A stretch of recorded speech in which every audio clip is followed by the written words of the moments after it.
I will be giving the first paper, and then I think we have 3 more papers, one of which will be on the integration of the health and family planning systems in China and different ways that's worked differently in different places and why. There'll be a paper looking at changing state-society relations as a sort of new frontier in the way that China is developing social services, and another paper looking at expert involvement in the development of rural health insurance systems, based on involvement in a pilot that was done a few years back in China. I will start off giving my paper. Jerry will be managing questions. What we'll do all 4 papers, and then we will go and we'll have questions and discussion after that. I mean, really, the idea here is to get a lot of good questions and discussion, to see this not as a fixed thing that we've already worked out and decided, but actually how do we take this forward as a set of discussions that we can have between us? What's the dialogue that we can have here around the issues that we're all concerned about? So my paper, to start off with, is I've called it Logics of Government Innovation and Reform in China. This is based on, there's a full paper that goes with this. The work for this was supported partly by STEPS and the Future Health Systems, so thank you very much to both. The question here really is why Chinese government, why is this important? And Chinese government has been, I think, very effective in managing a lot of change. There's very high speed, very fast change, complex change, and Chinese government has been incredibly important in this management process, in this change process. I think people are starting to understand now that Chinese government has got a particular way of managing reform, or particular ways of managing reform. There might be something here too that deserves understanding, trying to understand how this has happened and how this is done. There's a question here, China as an innovative polity. Are there other lessons that other countries can take from this? And in relation to work that STEPS is doing, sort of, can government be a powerful force in institutional innovation? The purposes of this paper really are to say that, to ask whether this government innovation is a useful concept in understanding Chinese government's management of change. So to question this concept, to provide a background or a framing for discussion that we're going to have of these other cases, but then also to prompt dialogue between Chinese research on this and research outside China. So what am I talking about with innovation? I should say very clearly, I don't think innovation is about agenda setting. It's not who is first to do something. Innovation is about creating and putting into use and spreading useful ideas. I think it's as simple as that, in a way. Newness is a difficult question. There's a lot of stumbling blocks around discussing innovation where newness becomes a problem. Who was first to do something? I think it's not a very useful approach. Why are we interested in innovation? It's important for developing and circulating ideas to manage and cope with a changing world. Now, why is China important in this? Because China's changing so fast, and so it's such a vast place. So how does Chinese government approach this? What are the approaches? Do they work? Do they not? Additionally, it's hard to know before the fact what is going to work. And even if you think it's hard to know what will work in what circumstances. And even if you did sort of think you knew that, it'd be hard to know how to create those institutions. These are questions around why innovation is a relevant process to be looking at, I think. So this is a developmental process. It's a developmental question. And the thing that is important to me, really, is processes and institutions over specific innovations. Any one specific institutional innovation is of relatively limited usefulness. The question is how you foster and manage and spread ideas, I think. So key terms here. I'm talking about government innovation, or in Chinese it's 政府创新, or local government innovation, which is all bound up together, which is 地方政府创新. Now these are 2 words that are very often used in Chinese academic discourse. I want to be clear that what I'm talking about here is not something that's just a few pilots somewhere that somebody's doing. I'm saying that there's a lot of analysis, there's a lot to be seen out there of local governments doing things in their own ways, trying to find solutions to problems. These are creating institutional innovations, and these are being circulated. There's a whole range of phenomena under this umbrella. It's not just a kind of a formal piloting process that the central government is involved in, which has received quite a degree of academic attention. Mostly what we're talking about is local governments, which is where really people have to implement policy. We're talking about a lot of city governments, county governments, places where actually that's where finally the policy that's set out by central government has to be institutional, where somebody has to do something. And that's where there's a lot of finding of solutions to these problems. A lot of it is county and city level. Counties are sort of, within all the analyses of this stuff, counties and cities come out as the main places that get signal for this. My analysis, this is based on it's based on field work I did when I was doing my PhD. I was going around looking at how counties were implementing rural health insurance policy and the ways they were finding solutions to different problems within that. It's also based on a lot of literature in Chinese on local government innovation. So a lot of it's sourced through Chinese academic databases and so forth, and to some extent a lot of policy documents, but they don't mostly come up in here.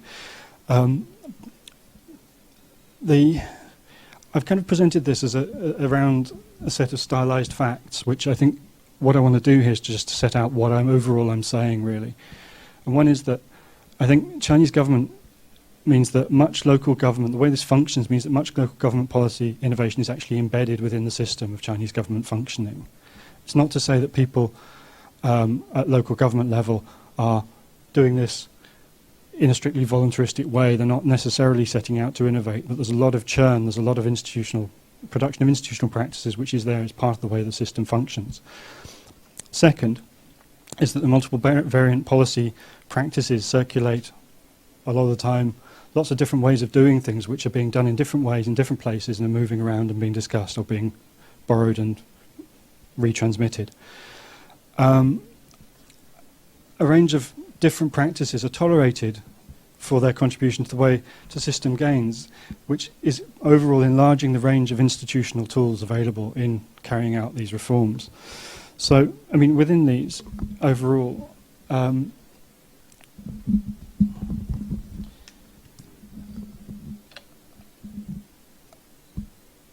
kind of broken these down into a set of of more detailed statements that says that the space for local government innovation within central government control of policy agendas and personnel management. And China does have an overall strong top-down structure, but there remains the space for this work to happen. Central government sets the policy agenda, local governments implement and develop a range of policy solutions and policy practices. Range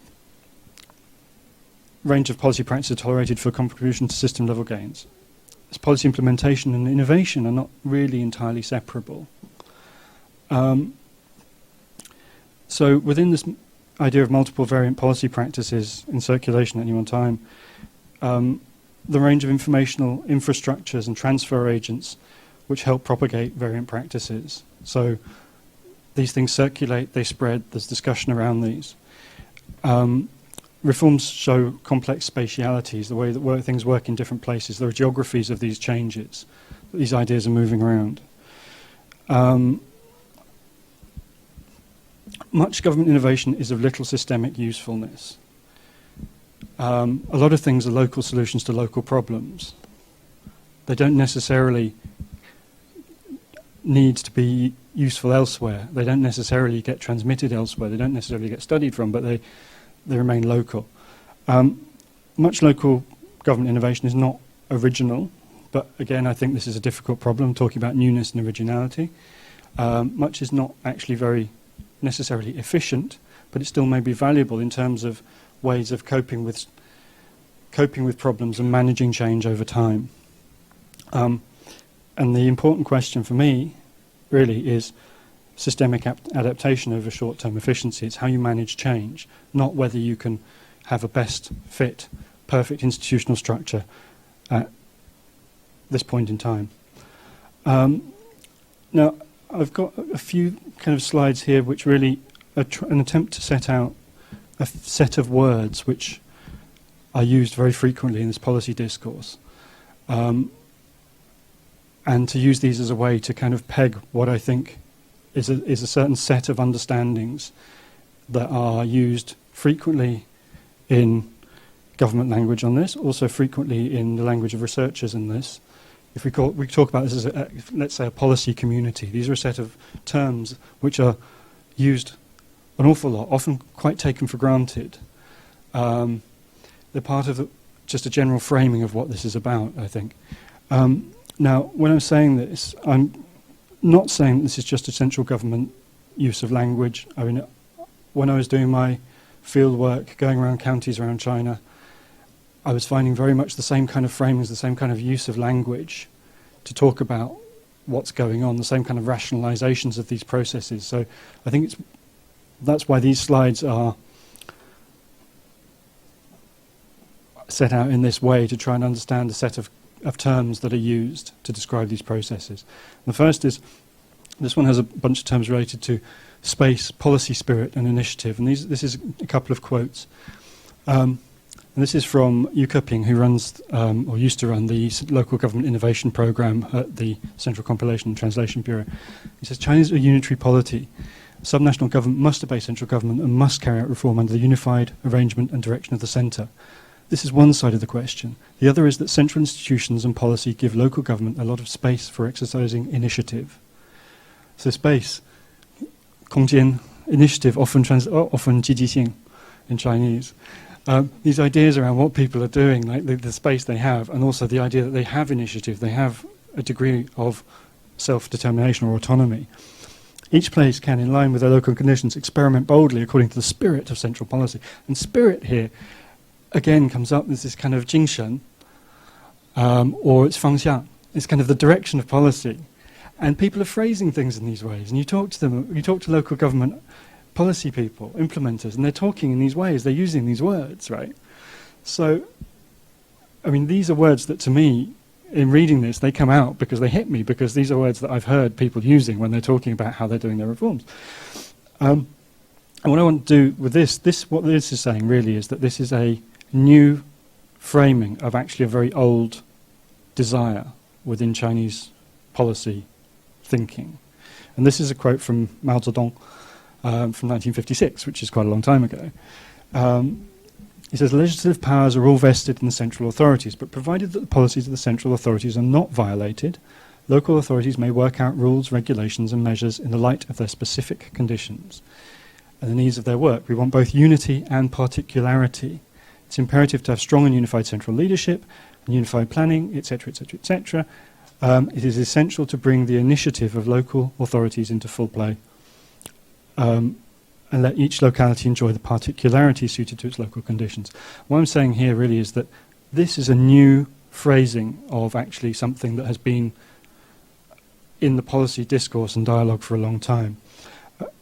And here I'm saying a bunch of key words: space, local initiative, and central control or guidance. So my second page of slide of keywords, INDG. I'm saying according to local conditions versus one size fits all. Now, different places have different socioeconomic, political and cultural conditions. And Professor Zhang just now was talking about the way that policy is implemented in different places, even things like anti-poverty, poverty alleviation campaigns and so forth.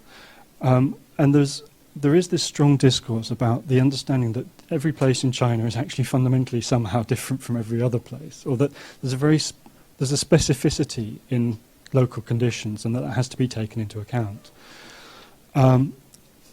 So different places have different socio-economic, political and cultural conditions, and the difference between places is very large. Also large differences over time, etc., etc., etc. It's not possible to simply apply policy in a one-size-fits-all manner. So here I'm contrasting implementing according to local conditions, which is INDG, versus one-size-fits-all, 一刀切 policy.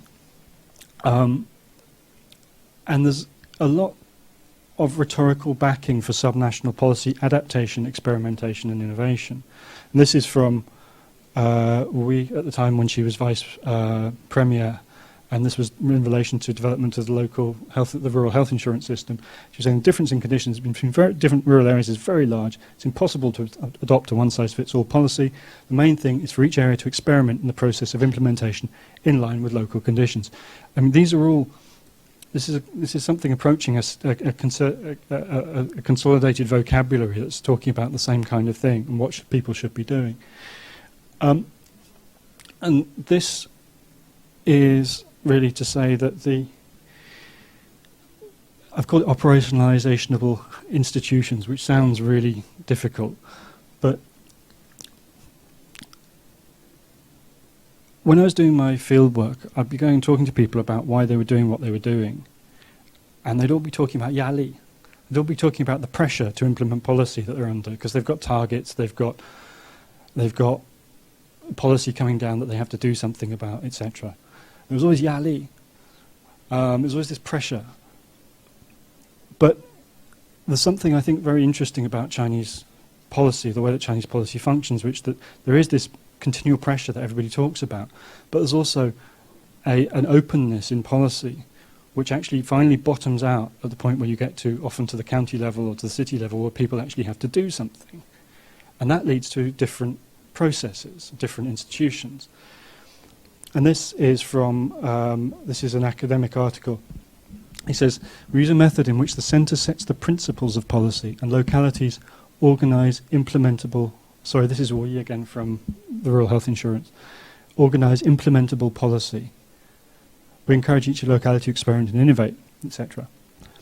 And the next one, this is an academic one, he says, institutional innovation requires that every level of government create concrete operationalizationable 可操作的 institutions for the promotion of economic and social development under national institutional frameworks. And then you get this vocabulary of mechanisms. So 机制, methods, 措施, means, 方法, techniques, etc., etc., etc. The way that people are talking about their local reforms and what they're doing. And there's this recognition that yes, there's some policy, there's some general national framework for this, but what they're doing is creating some local process, some local mechanism, some local institution. So what my rationalization of this is here is direction and central reforms that's broadly understood but not operationally specified. Yeah. So there are multiple possible ways of doing things, and then this develops this pool of ideas. Some of them spread, some of them don't, some of them are talked about, some of them are not. A lot of them remain very, very local, but some of them spread, some of them become part of an overall kind of conversation of reform. Most of them are fundamentally within overall policy paradigms. There was a survey of local government innovators, and they all said they were 落实性创新, as in their implementation type paradigms. They're trying to implement policy and they're finding ways of doing this. Most are not fantastic solutions to problems, but they're good enough solutions which are part of an ongoing policy development process or reform process. So what I'm saying here, really, there's a lot of second best processes. This is a process of institutionally embedded policy or practice, policy development of policy practices. Most are not best practice, most are second best or interim solutions to problems, but they're part of an overall approach to managing a reform process. And I'm also saying that this is embedded, in the sense that this is something that is not aberrant or bizarre government behaviour. It's part of the way the system functions. And very briefly, there's an awful lot of learning going on. This is from an academic who works on this, and he says there are various forms of learning. The systemic learning, 提质性学习, so where something is taken up and becomes part of an overall policy. Autonomous learning, unintentional learning, secondary, cumulative learning, etc. There's a lot of circulation of these practices. And just very quickly to flag before I finish, the informational infrastructures. This is bringing in to some extent a language from policy transfer studies elsewhere. There are ways to spread this information. There are media report a lot of this. There's a lot of cross-national learning where people go and look at other places. That's incredibly common. Transfer agents who played a role of propagating things and so on and so on and so on. Researchers involved to an extent, in some cases, not all, but there are various ways in which researchers or the research community can be involved, and also foreign actors. And I will stop there as a